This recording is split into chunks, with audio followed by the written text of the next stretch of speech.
માનનીય આમ આદમી પાર્ટીના ધારાસભ્ય ચેતરભાઈ વસાવા જ્યારે આજે સંકલનની મિટિંગમાં તાલુકા સંકલનની મિટિંગમાં ઉપસ્થિત હતા અને એમણે તાલુકા સંકલન મિટિંગમાં જે મનરેગા સહિત જેટલા પણ ભ્રષ્ટાચારો થયા છે એના એમણે પ્રશ્નો ઉઠાવ્યા, સવાલ કર્યા, તો ભાજપના કેટલાક કાર્યકર્તાઓ અને નેતાઓ જે ખરેખર સંકલનની મિટિંગમાં અપેક્ષિત પણ નથી એવા લોકોએ એમની ઉપર હાથાપાઈ કરી.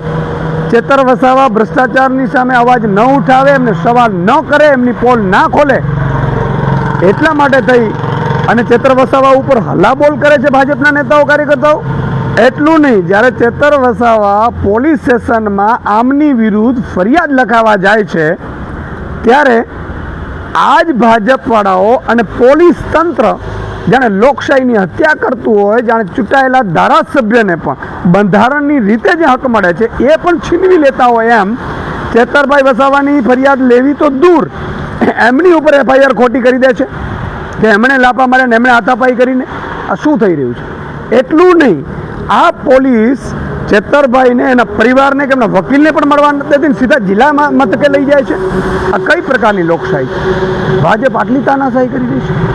ભાજપને એટલું અહંકાર આવી ગયું છે કે બાબા સાહેબે આપેલા બંધારણને ઘોડીને પી જવાની છે.